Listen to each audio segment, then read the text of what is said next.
Mas, assim, eu tenho uma pergunta que eu acho que é legal você, né, que viu na Venezuela.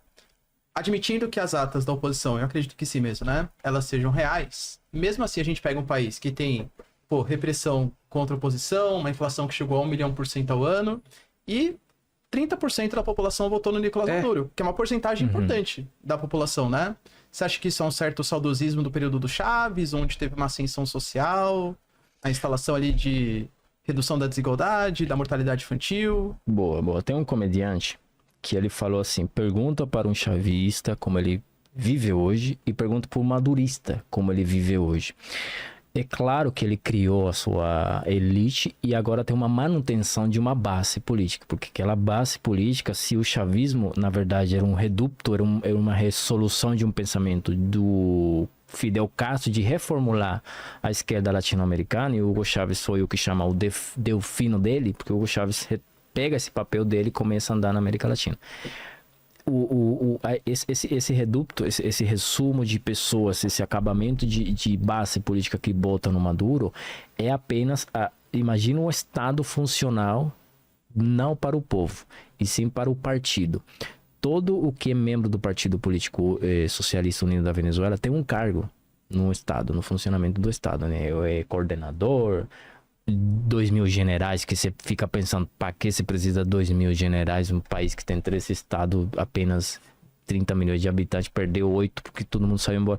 Um país que só quer arrumar briga com o WhatsApp. Então você tem 2.000 generais para quê? Então a força política do Maduro hoje, ou eleitoral, eu acho que esses milhões que eles falam ali, 30% é muito alto. O reduto que fala a Maria Corina Machado é de 2 milhões de votos. Então, assim, isso é o 10% da população eleitoral, né? E se você pegar a população no geral, cai para um 8% da população. Então eles querem fazer pensar a gente que 5 milhões votaram por eles, mas segundo as atas, aquilo lá não é assim. Mas eu queria aproveitar essa pergunta. E se as atas aparecessem? E o Maduro é o vencedor? O Edmundo é o vencedor, mas o Maduro não quer entregar o poder. Mesmo a comunidade internacional agora vendo o tribunal divulgando, o que vai ser feito? Claramente o Lula não vai votar por uma invasão. O Biden, enquanto Biden hoje não vai invadir a Venezuela. A Colômbia não vai fazer nada para invadir a Venezuela.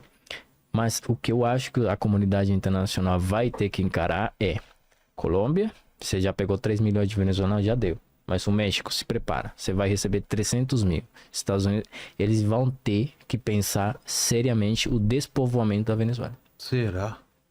Porque eles vão ter que ficar com esses 2 milhões.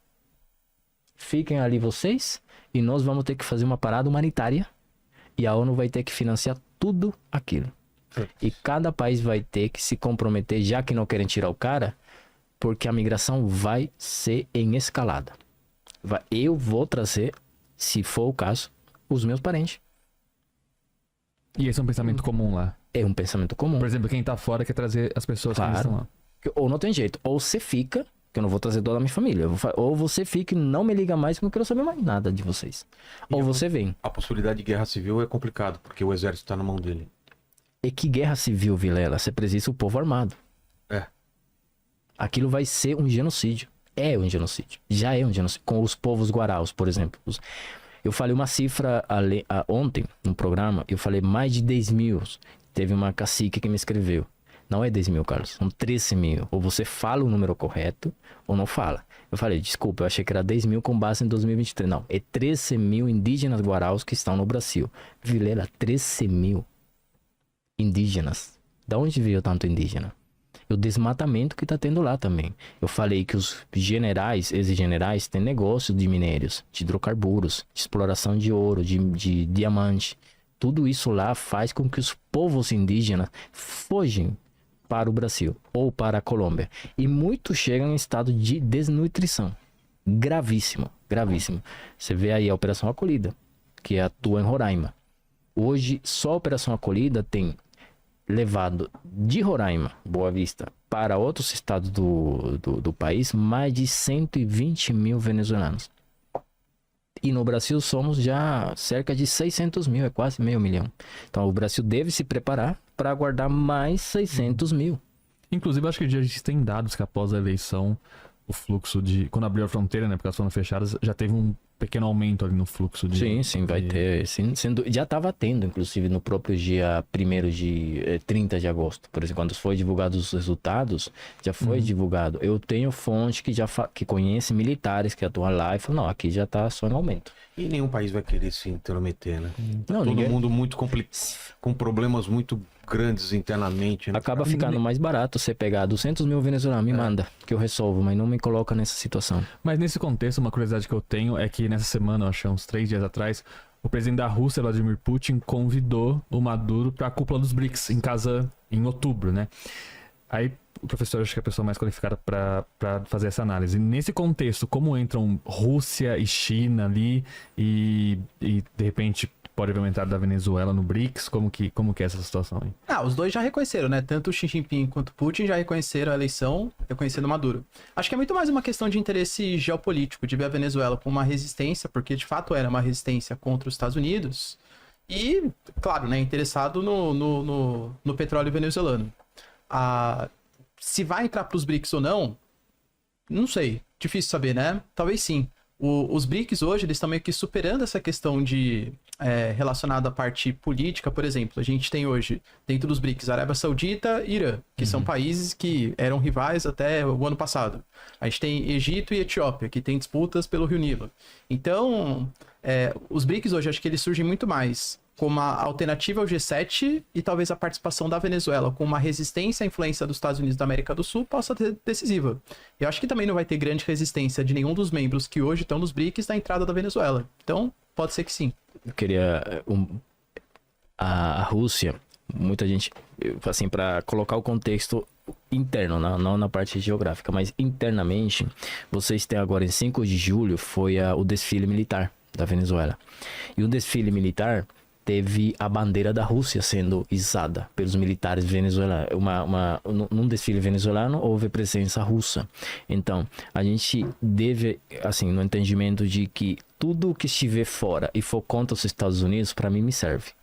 Agora, se lá há um problema, não quero entrar naquele problema. Ele já que resolva. Agora, em questão de negociações, a Venezuela comprou desde 2006 aviões, helicópteros, armamento, tudo russo. Isso deve ter manutenção. E o Putin, por exemplo, houve divulgações de conversações entre o Putin, ou ele, não conversações diretas, mas houve sinalizações entre o Guaidó e o Putin. E o que o Putin tentou fazer entender a ele é: se você for respeitar os meus negócios e você for reconhecer a dívida que a Venezuela tem, beleza. E o Guaidó falou que não ia reconhecer a dívida, pelo menos não toda a dívida. Página virada.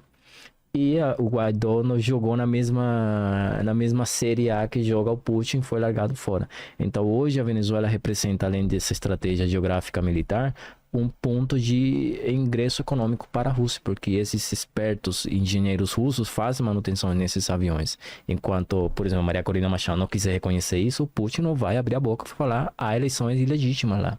E assim acontece com a China, há muito negócio envolvido lá. O Prigozhin, que era o líder do grupo do Wagner, né, que é o grupo de mercenários da Rússia, agora o Prigozhin já se foi, o grupo Wagner ainda está muito mais na mão do Putin agora. E existem membros do grupo Wagner que estão na Venezuela. O grupo Wagner não atua só na Ucrânia, ela atua na África, atua também na Venezuela, né? A Rússia recentemente fez exercícios, inclusive, né, colocando ali algumas fragatas, tanto em Cuba como também na Venezuela. Então, acho que tá mais que encaminhado, né, para a presença do Maduro nos BRICS. É o pior nome para mercenários que poderia ter. Grupo Wagner. Não bota medo em ninguém, né, cara? Cara, os caras vão te matar, hein, velho? Quem? O Grupo Wagner. Você fala, o Grupo Wagner? O Grupo Lenin, né? Não, Lenin ainda, né? Vai, Lenin, né? Sei lá. Mas Wagner, sei lá, cara. Eu estou lendo um livro, gostaria de recomendar aqui, e também indicar uma página que se chama SOS Orinoco. Orinoco é o maior rio da Venezuela. É o rio que mostra como a mineração, o desmatamento vem acontecendo na beira dele. Todo esse químico que é jogado para extrair esse material é jogado no rio e ele entra também. Assim, tem rios que nascem do rio Orinoco e vêm para o Brasil. Toda essa parte química vem de lá e afeta o povo brasileiro, afeta o povo colombiano também. essa página, Souza Orinoco, ela divulga essa estatística de quantos litros de água são afetados por dia por essa mineração.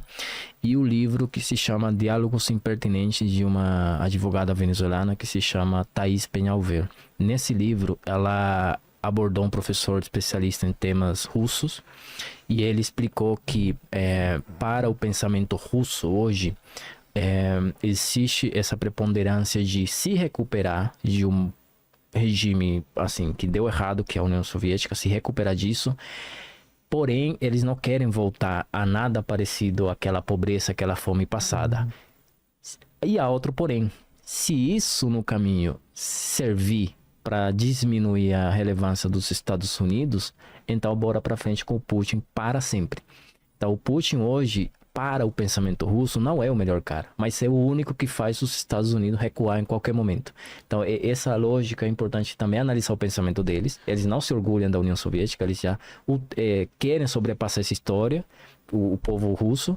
Porém, eles têm aquela questão com os Estados Unidos muito presente e o Putin lidera bem isso. Inclusive, assim, do que se observa do pensamento atual, pelo menos do governo russo, não é um pensamento da União Soviética, é um pensamento do Império Russo.